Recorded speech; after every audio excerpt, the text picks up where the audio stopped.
हैं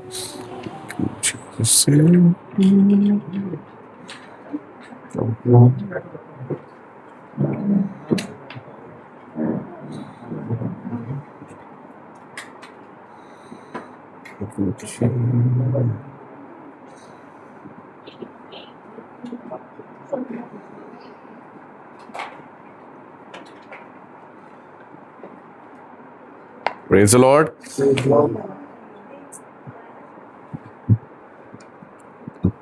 सेटल हो जाए सब लोग जल्दी से ताकि हम प्रचार शुरू कर सकें।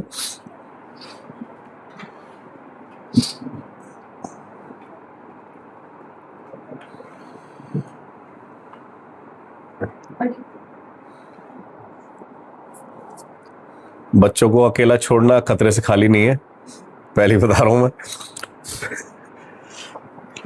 कोई उन्हें सुपरवाइज करता रहे, बस बीच बीच में देखता रहे कोई ना कोई जाके।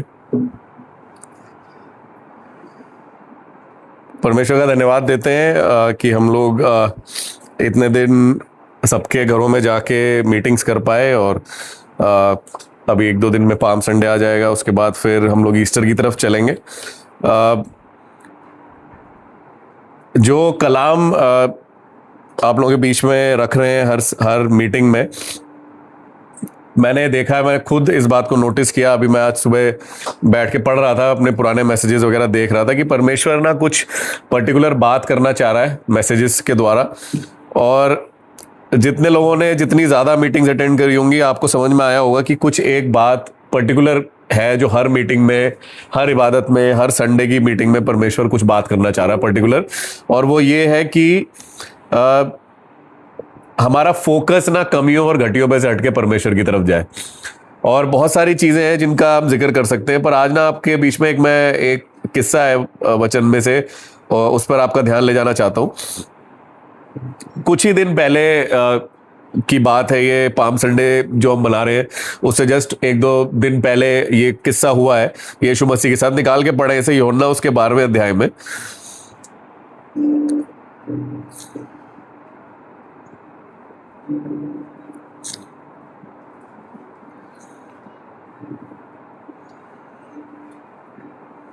यूहन्ना उसका 12वां अध्याय, उसके पहले पद से कोई पढ़ दे। यीशु फसह से 6 दिन पहले हाँ, बैतनिय्याह में आया, वहाँ जहाँ लाजर था, जो कि यीशु ने मरे हुओं में से जिलाया था जी। वहाँ उन्होंने उसके लिए भोजन तैयार किया, और मार्था सेवा कर रही थी। अभी आपने कुछ दिन पहले सुना होगा ना, हमने लाजर की, है ना, लाजर मृत्यु से वापस आया, लाजर 4 दिन का मरा हुआ था। तो ये 11वें अध्याय में हुआ है। और 12वें अध्याय में अब एक तरीके से आप सोचिए कि एक शुक्रगुजारी की मीटिंग रखी है। मरियम, मार्था ने, लाजरस ने, उनके घर पे एक मीटिंग हो रही है, और वहाँ उन्होंने उसके लिए भोजन तैयार किया। मार्था सेवा कर रही थी, और लाजर उनमें से एक था जो उसके साथ भोजन करने के लिए बैठे थे। 3rd वर्ष के आगे जाने से पहले ना मैं इस पर ध्यान देना चाहता हूँ। ये स्टोरी, ये कहानियाँ बचपन से पढ़ते आ रहे हैं, बहुत प्रचार भी किया है। हर सीजन में इस वाली स्टोरी का मैं प्रचार ज़रूर करता हूँ। पर मुझे ना एक चीज़ परमेश्वर ने इस बार दिखाई, जो देख के ना मैं खुद बहुत भौचक्का रह गया कि परमेश्वर छोटी छोटी बातों में कितनी चीज़ें बता सकते हैं। यहाँ पे 3 लोग हैं, ठीक है, 3 लोग हैं, 2 बहनें और एक भाई। लाजरस, मार्था और मरियम, 3 लोग हैं। लाजर की जिंदगी में क्या हुआ है अभी बताइए, क्या हुआ? बहुत बड़ा आश्चर्य कर्म हुआ है ना। और क्या आश्चर्य कर्म हुआ है कि वो जिंदा हो गया वापस। अभी यीशु मसीह नहीं जिंदा हुए, पर उससे पहले एक मिरेकल इतना बड़ा हो गया है कि लाजर 4 दिन का मरा हुआ जिंदा हो गया। और आपको अगर हम लोगों को थोड़ा इतना बहुत बाइबल पता है कि यीशु मसीह ने इस बात को अपने लिए बोला था कि मैं 3 दिन बाद मुर्दों में से जी उठूंगा। अपने बारे में उसने इस बात को बोला है। और यीशु मसीह के खुद के होने से पहले एक आदमी के साथ ऐसा हो चुका है, सोचिए आप। एंड सो लाजर या लाजरस एक लिविंग टेस्टिमनी था, एक बहुत बड़ी टेस्टिमनी था परमेश्वर की सामर्थ का, एक बड़ी गवाही था। और इसका क्या सिग्निफिकेंस है या क्या इसके ऊपर जरूरी बात है, मैं बाद में बताऊंगा आपको एंड में। पर इस बात को पकड़े रहिएगा कि लाजर जो है वो एक गवाही था, बहुत बड़ी टेस्टिमनी था, जो हमको दिखाता है कि परमेश्वर मुर्दों को जिंदा कर सकता है। मुर्दों को जिंदा करने का क्या मतलब है कि आपकी विपरीत परिस्थिति में वो आश्चर्य कर्म कर सकता है। आपकी घटी में वो आपके लिए मुआवजा कर सकता है, आपके लिए आश्रम कर सकता है। इसके बाद जो बात है, दूसरी जो कैरेक्टर है यहां पे वो है मार्था। और यहां पर दोबारा एक बात लिखी हुई है मार्था के बारे में कि मार्था सेवा कर रही थी। एंड थर्ड पॉइंट, मरियम के बारे में क्या लिखा है कि तब मरियम जटामासी का आधा सेर बहुमूल्य इत्र लेकर यीशु के पांव पर उसने डाला और अपने बालों से उसके पांव पोंछे और इत्र की सुगंध से घर सुगंधित हो गया। बहुत ध्यान से सुनिएगा इस बात को। कलीसिया ना 3 चीजों से बनती है। कलीसिया 3 चीजों से बनती है। एक, परमेश्वर के आश्चर्य कर्मों से। अगर हमारी जिंदगी में परमेश्वर ने काम ना किया होता ना तो हम चर्च में नहीं जाते, सिंपल सी बात है। एक होता है कि ठीक है हम ट्रेडिशनल ईसाई हैं तो हमको जाना है, एक अलग बात है, वो अलग मैटर है, उस पर किसी और दिन चर्चा करूंगा। पर ज्यादातर हम ना कलीसिया में आके जो बने रहते हैं ना, वो इसलिए बने रहते हैं क्योंकि हमने कहीं ना कहीं परमेश्वर की सामर्थ को अपनी जिंदगी में देखा है। कुछ इम्पॉसिबल परिस्थिति में हमने देखा है खुदा बाप कुछ तो किया है। किसी की जिंदगी में बहुत ज्यादा होता है, किसी की जिंदगी में बहुत कम होता है। The first thing is a miracle. ये कलीसिया में जब तक आश्चर्य कर्म होते रहते हैं ना, जब तक मुआवजे होते रहते हैं, जब तक। और मुआवजा पता क्या है, मैं बताता हूं। आजकल के जमाने में हमारे देश में खासतौर से मिरेकल हमें लगता है कि चंगाई मिल गई बहुत बड़ी। किसी का बिगड़े होना और किसी की जिंदगी खराब होना और वो अच्छा हो जाए ना, वो भी बहुत बड़ा मिरेकल होता है। कोई अपनी बुरी आदतें छोड़ दे, ये भी बहुत बड़ा मिरेकल होता है। उसकी चर्चा नहीं होती, पर ज्यादा चर्चा इस बात की होती है कि किसी का कैंसर ठीक हो गया। सही बात है ना, कोई बहुत बड़ी बीमारी से ठीक हो गया, इनकी चर्चाएं ज्यादा होती है। पर आप एक बात बताइए, जो 20 साल तक दारू पी के और अपनी जिंदगी तबाह कर रहा है और वो एकदम से बदल जाए, क्या ये बात बड़ा मिरेकल नहीं है? क्या बहुत बड़ा आश्चर्य कर्म नहीं है? पर जब तक कलीसिया में आश्चर्य कर्म होते रहेंगे, जब तक जिंदगियां बदलती रहेंगी, जब तक वचन बात करता रहेगा, तब तक कलीसिया जिंदा है। दूसरी बात, मार्था की ना बड़ी बुराई होती है ना। मार्था के बारे में हम लोग कई बार है ना बहुत नेगेटिवली बात करी जाती है, सही भी है, मैं नहीं कह रहा, मैं डिफेंड नहीं कर रहा। पर मार्था के बिना ना कलीसिया नहीं चल सकती, मैं आपको बता रहा हूं। मेहनत करने वाले लोग भी ना जरूरी होते हैं।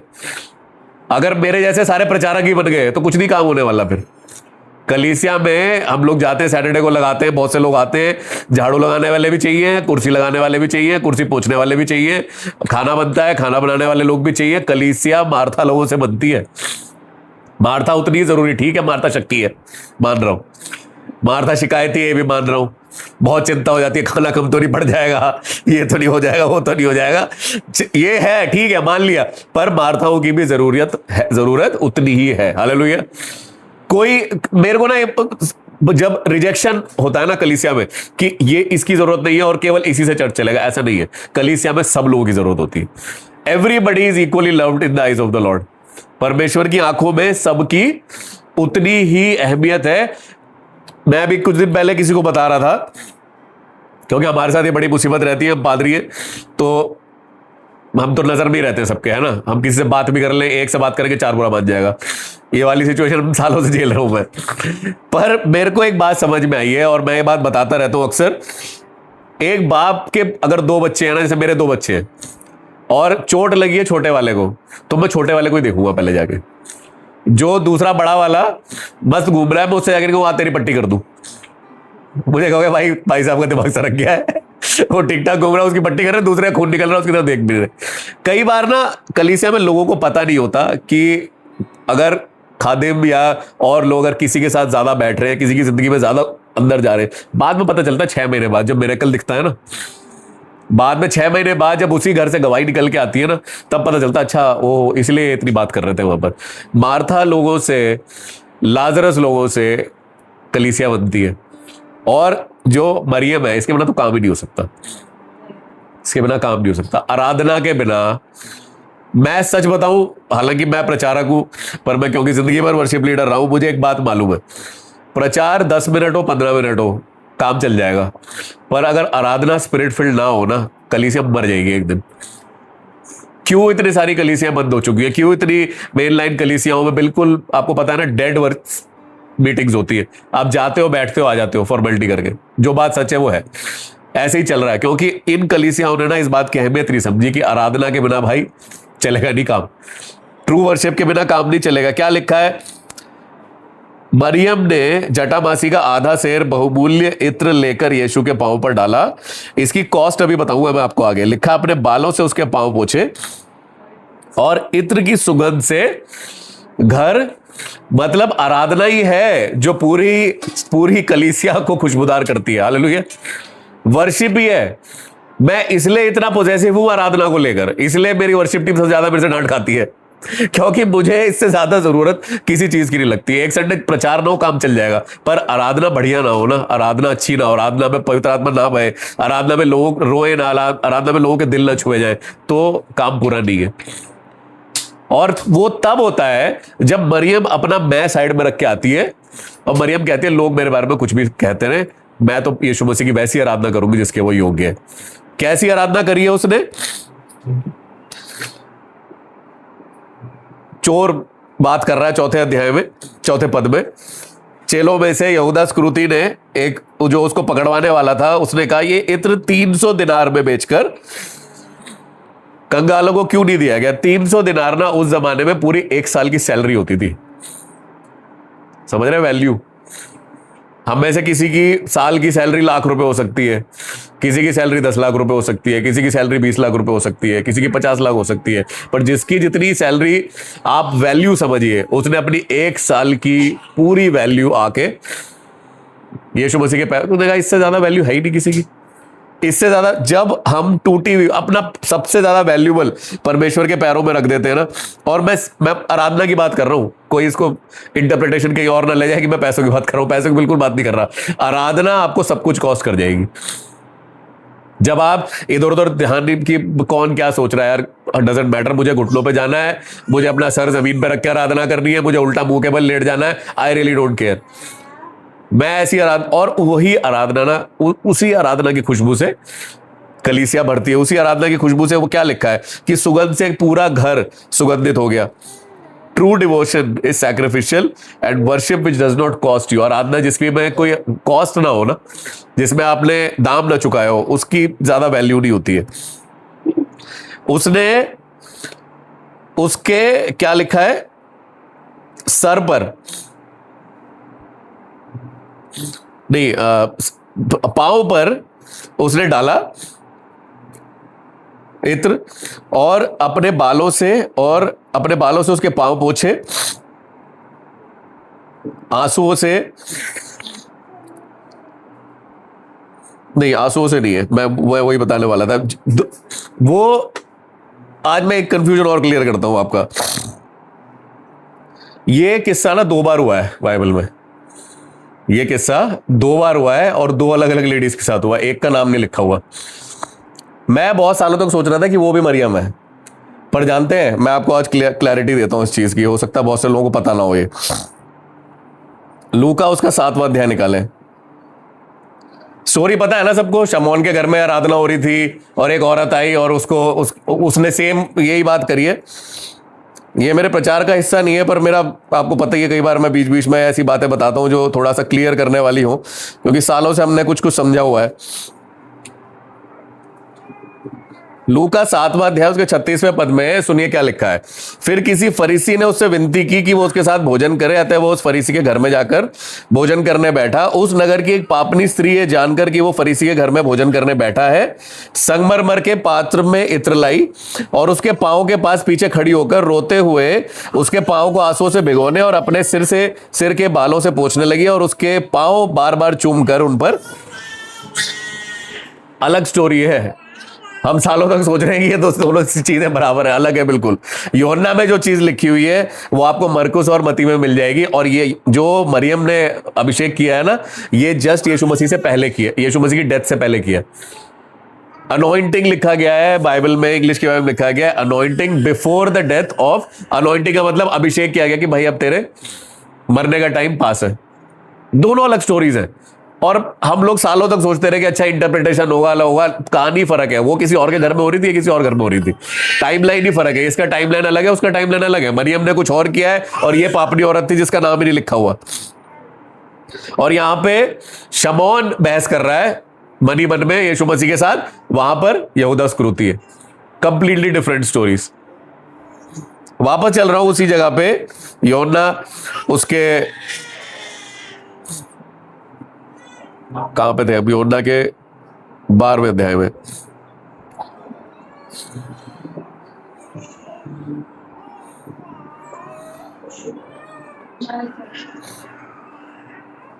उस जमाने में या अभी भी समझ लीजिए, अगर आप में से कोई लेडी अपने बालों से किसी के पैर पोंछने लगे तो बहुत डिग्निफाइड बात थोड़ी है, कोई बहुत अच्छी बात थोड़ी है कोई देखने वाली।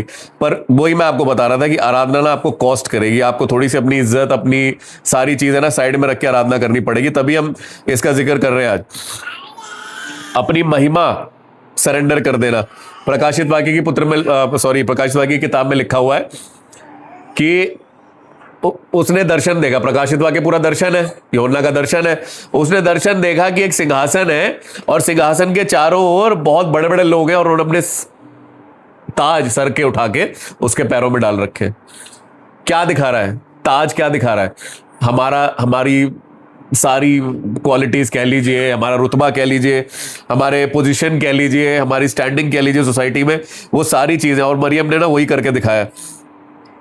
आराधना, सच्ची आराधना, ऐसा हो ही नहीं सकता एटमॉस्फेयर को इफेक्ट ना करे। इतने साल हो गए मुझे मिनिस्ट्री करते हुए, मुझे लोगों ने ना बहुत रेयरली आके ये बोला है कि भैया आपने वहां प्रचार किया था, हमें बड़ा याद है। वो होता है ऐसे कभी कभी, पर बहुत कम होता है ऐसा, क्योंकि लोगों की आदत है, हम सारे ही मसीह हैं, आपको पता है संडे क्या प्रचार हुआ मैंने अभी पूछ लिया तो दिक्कत हो जाएगी। है ना, याद नहीं रहता हमें। पर जब आप एक बढ़िया आराधना में बैठते हो ना, वो आपको याद रहती है सालों साल। सही बता रहा हूं आपको, वचन हम भूल जाते हैं कई बार। और अभी भी जब मुझे कई बार लोग मिलके बोलते हैं ना कि आपने 4 साल पहले वहां कन्वेंशन में, 5 साल पहले वहां, ये सब आराधना का जिक्र करते हैं। प्रीचिंग नहीं याद रहती किसी को भी, क्योंकि आराधना ना आपको एक अलग लेवल पे इफेक्ट करती है। सच्ची आराधना आपको अलग लेवल पे इफेक्ट करती है। यहूदा स्क्रूति की बात कर लेते हैं थोड़ी देर, इसकी बात करनी बहुत जरूरी है। उसके चेलों में से यहूदा स्क्रूति नामक एक चेला जो उसे पकड़वाने पर था, उसने ये कहा, ये इत्र 300 दिनार में बेचकर कंगालों को क्यों नहीं दिया गया? उसने ये बात इसलिए नहीं कही थी कि उसे कंगालों की चिंता थी, परंतु इसलिए कि वो चोर था और उसके पास उनकी थैली रहती थी और उसमें जो कुछ डाला जाता था वो निकाल लेता था। साधारण शब्दों में बताऊं, यीशु मसीह जाते होंगे, प्रचार करते होंगे, और अगर आप ढंग से बाइबल पढ़ोगे तो आपको पता चलेगा कि यीशु मसीह की मिनिस्ट्री में या इवन पौलुस की मिनिस्ट्री में लोग फाइनेंशियली सपोर्ट करते थे। भाई जा रहे हैं, एक जगह जा रहे हैं, खाने पीने को इतने सारे चेले लेके घूम रहे हैं। मैं पिछली मीटिंग में बता रहा था चेले खाते बहुत थे, है ना, तो इनको उनके लिए पैसा भी लगता होगा। तो ऑफरिंग वगैरह जो भी होती थी, तो एक आदमी को ऑफरिंग की रिस्पॉन्सिबिलिटी दी गई थी और वही आदमी उसमें से चुराता था। मैं सच बताऊं, परमेश्वर का ग्रेस इससे ज्यादा नहीं दिखाई दे सकता आपको बाइबल में। यीशु मसीह, आपको पता है कि ये चोर है, आपको पता है कि ये पैसे चुराएगा, ऐसा तो है नहीं कि आपको नहीं पता, फिर भी आप उसी को वो रिस्पॉन्सिबिलिटी दे रहे हो।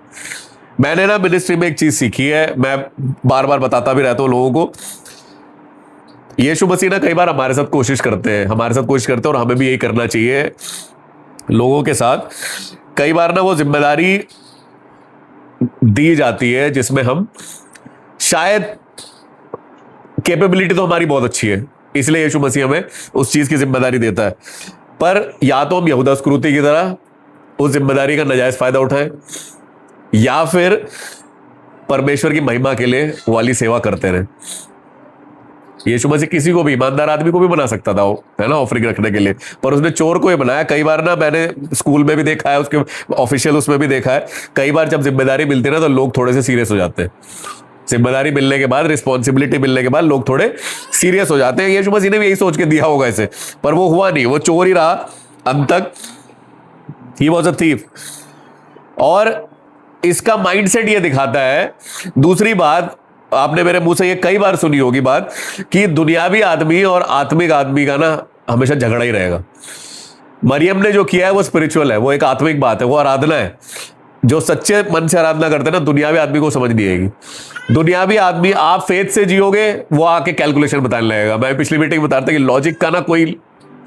लॉजिक की कोई जगह नहीं है विश्वासी जिंदगी में। आप हिसाब जोड़ लो, ये कर लो, वो कर लो, उस तरीके से विश्वासी लाइफ जी नहीं जाती। ये कैलकुलेटिव था, चोर था, इसलिए इसको ना आराधना ही नहीं समझ में आई। यार इतना बड़ा काम कर दिया। हमने जब कलीसिया शुरू करी ना, मेरे से उस दिन भी लोग डिस्करेज ही कर रहे थे, इतना महंगा तुमने ले ली जगह, 10,000 रुपए दोगे हफ्ते के, कैसे करोगे, क्या करोगे? मैं कहा भाई करना है, खुदा की सेवा करनी है। इतनी कैलकुलेशन अगर बढ़ाने लगा मैं दिमाग में, तो कैसे चलेगा? कैलकुलेशन से ना चलता नहीं है। आपको हमेशा विश्वास की जो जर्नी है ना वो विश्वास से ही तय करनी पड़ेगी। सब कुछ सेट है तो बहुत इजी है करना। मरियम देने वाली थी और यहूदा लेने वाला था। हम कौन है? हम किस तरीके के लोग हैं? हम लेने वाले लोग हैं या देने वाले लोग हैं? यीशु मसीह का इंटरप्रिटेशन सुनिए, यीशु मसीह क्या कह रहे हैं इस बात पे। यीशु मसीह ने 7वें पद में कहा, उसे रहने दो, उसे ये मेरे गाड़े जाने के दिन के लिए रखने दो, क्योंकि कंगाल तो तुम्हारे साथ सदा रहते हैं, परंतु मैं तुम्हारे साथ सदा नहीं रहूंगा। यीशु मसीह कह रहे हैं कि भैया छोड़ दो। यीशु मसीह को एक बात समझ में आ गई कि मरियम ने ना वो देख लिया है जो बाकी लोग देख नहीं पा रहे।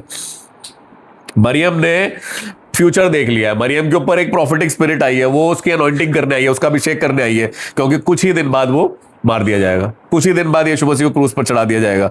और उसने उसके मरने से पहले ही इस बात को डिक्लेयर कर दिया, ये डिक्लेयर कर दिया। कहानी यहां पे वैसे तो ये खत्म हो जाती है, पर मैं आपको थोड़ा सा आगे 2 वर्सेस और बता के फिर मैं खत्म करूंगा। जब यहूदियों की बड़ी भीड़ जान गई कि वो वहां है, तो वे ना केवल यीशु के कारण आए, परंतु इसलिए भी कि लाजर को देखें, जिसे उसने मरे हुओं में से जिलाया था। आजकल भी होता है कि आश्चर्यकर्म हो जाए, लोग जाते जरूर, भीड़ लग जाती है वहां पे। पर सुनिए, यहां पर कुछ और बात हो रही है। लिखा है, तब प्रधान याजकों ने लाजर को भी, पढ़ रहे बाइबल आप या मेरा ही मुंह देख रहे सब? तब क्या लिखा है? प्रधान याजकों ने लाजर को भी मार डालने का षड्यंत्र रचा है। मैं क्यों पढ़वा रहा हूं ये वाली बात? हो सकता है आपकी जिंदगी में आश्चर्यकर्म हुआ हो सकता है आपकी जिंदगी में बहुत सी अच्छी चीजें हुई हो सकता है परमेश्वर के पीछे चल रहे हो, पर कई बार ना उसका नुकसान भी उठाना पड़ जाता है। कई बार उसका नुकसान भी उठाना पड़ जाता है। प्रधान याजकों ने लाजर को भी मार डालने का षड्यंत्र रचा है, क्योंकि उसके कारण बहुत से यहूदी चले गए और यीशु पर विश्वास किया। कुछ बातें बता रहा हूं, उसके बाद खत्म करूंगा, दुआ करेंगे। फॉर्मेलिटी वाली सेवा यहूदा स्क्रूति, आत्मिक सेवा मरियम। समझ लीजिएगा, दोनों चीजें अलग अलग है। यहूदा भी 3.5 साल से है यीशु मसीह के साथ, सारे आश्चर्य कर्म देखे हैं, सब चीजें देखी हैं। अभी हमने बताया इतना कुछ देखा, हमने 5000 की भीड़ को खिलाया परमेश्वर ने। अभी पिछले चैप्टर में लाजर जिंदा हुआ, यहूदा भी तो वही खड़ा था, पर दिल नहीं बदल रहा है। कठोरता इतनी अंदर आ चुकी है कि दिल नहीं बदल रहा है। That is what religion does.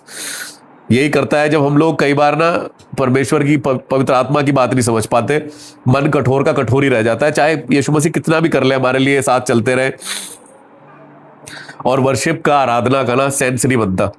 अच्छी से अच्छी आराधना में भी मैंने देखा है, भीड़ में बहुत से लोग रो रहे होंगे, बहुत से लोग आराधना कर रहे होंगे, पर 5 लोग जरूर ऐसे मिलेंगे जो कह लेंगे कुछ भी कर लो, हमारे हिला के दिखा दो हमें। तुम्हारे बस की हो तो मैं मेरे हाथ उठवा के दिखा दो। वर्शिप लीडर्स फ्रस्ट्रेशन है, क्योंकि मैं तो 25 साल से इस तरफ ही हूं ना, तो मुझे सब दिखता है। देखना नहीं चाहता हूं पर दिख जाता है कई बार, क्योंकि बहुत इजीली दिख जाता है कि 100 लोग सामने खड़े हुए हैं, 95 लोग तो आराधना कर रहे हैं, पर 5 अपनी एखड़ी में खड़े हैं। ऐसा नया गाना बना के लाओ कि मैं भी गाऊं तुम्हारे साथ। क्या ही तुम सुना रहे हो मुझे? यहूदा स्क्रूति की तरह ना बने प्लीज, कि हम यीशु मसीह चलते भी रहे, सब कुछ करें, आराधना करें, सेवकाई भी करते रहे, पर उसके बाद भी हमारा मन कठोर का कठोर ही रहे। मन का बदलना ही सबसे बड़ा मिरेकल है, मैं बता रहा हूं आप। शारीरिक चंगाई से हटके, सब कुछ सारी चंगाइयों से हटके, बहुत पैसा आ जाना, बहुत रुतबा आ जाना, बहुत जिंदगी में आगे बढ़ जाना, इन सबसे हटके सबसे बड़ी चीज ना मन का बदलना है। क्योंकि बाइबल में ये चीज लिखी हुई है कि सबसे ज्यादा तू अपने मन की चौकसी कर, इसमें असाध्य रोग लगा है। मन जिसका बदल जाए, that is the biggest miracle. जो परमेश्वर की मर्जी को समझ लेते हैं ना, जिनका मन बदल जाता है, वो नकारात्मक परिस्थिति में भी खुदा आपको देख लेते हैं। नेगेटिव चल रहा होगा, आसपास सब नेगेटिव होगा, नकारात्मक होगा, कमी होगी, घटी होगी, पर वो उस नकारात्मक परिस्थिति में भी यीशु मसीह को देख लेंगे। वो कह रहे हैं खुदा बाप भाई कोई बात नहीं, आंधी तूफान चल रहा है, पर यीशु मसीह तो मेरी नाव में है। जब तक यीशु मसीह मेरी नाव में है, तूफान में मेरी नाव डूबेगी नहीं। हालेलुया। पर नकारात्मक आदमी क्या कहेगा, जैसे वो बाकी चेले चिल्ला रहे थे, तू सो रहा है भाई, तेरे को समझ नहीं आ रहा क्या? वो यीशु मसीह को डांटने में लगे हुए। क्या है? मन का बदल जाना। सेकंड पॉइंट, मरियम का जो रेवलेशन था, उसने आराधना की, उसको समझ में आ गया था यीशु मसीह मेरा उद्धार करता है।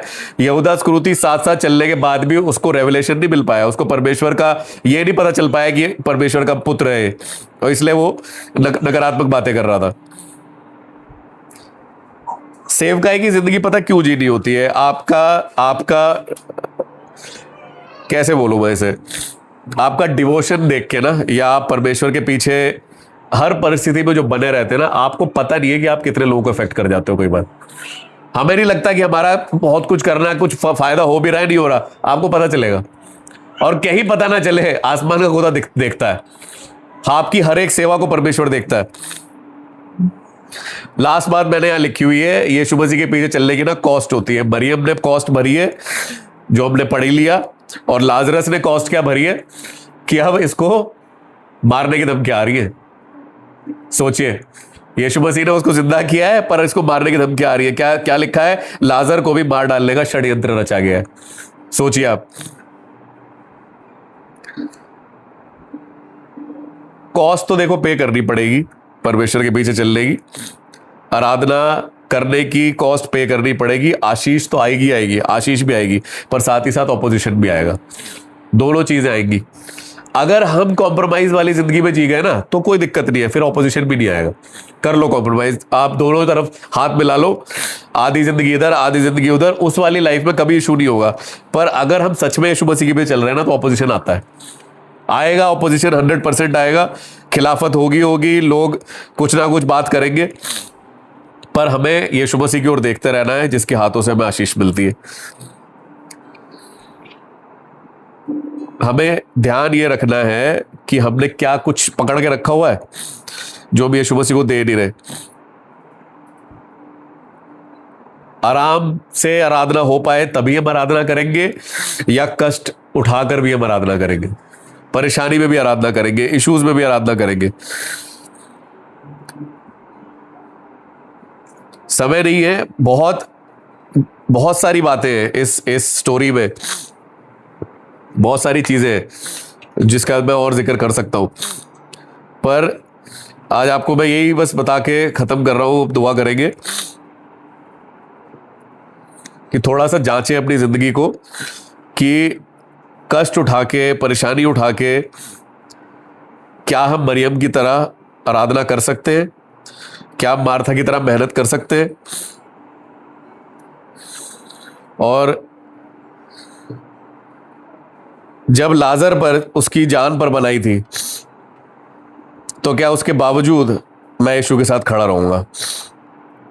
आइए अपनी आंखों को बंद करें, थोड़ी देर दुआ करें।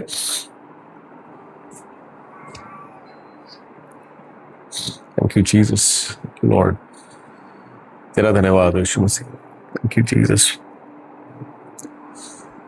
परमेश्वर से कहें, खुदा अगर मौका मिला तो चाहे जितना भी ऑपोजिशन हो, हम तेरी आराधना करेंगे, विपरीत परिस्थिति में भी। और हम यहां खिलाफत किसी इंसान की नहीं कर रहे हैं, खिलाफत आत्मिक होती है हमेशा।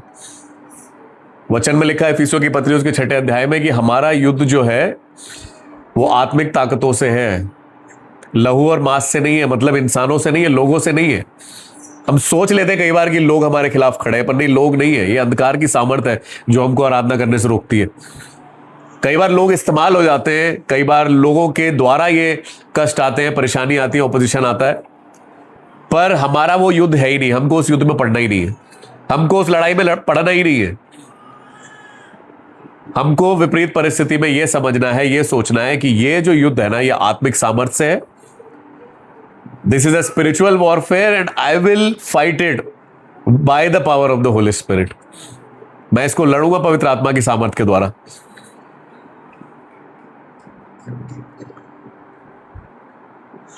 धन्यवाद करें परमेश्वर का। ये थोड़ी देर खड़े हो अपने स्थानों पर, उसका धन्यवाद करें जी। Jesus, thank you, Lord. Thank you, Father, you Jesus. Thank you, Lord. You're worthy. सारी सृष्टि पर तेरा अधिकार, तू राजाधिराज है प्रभु, तुझसे है ज़मीन, तुझसे आसमान, जग का तू मालिक प्रभु। सारी सृष्टि पर तेरा अधिकार, तू राजाधिराज है प्रभु, तुझसे है ज़मीन, तुझसे आसमान, जग का तू मालिक प्रभु। करते हैं सजदा, इबादत हो तेरी सदा, करते हैं सजदा, इबादत हो तेरी सदा।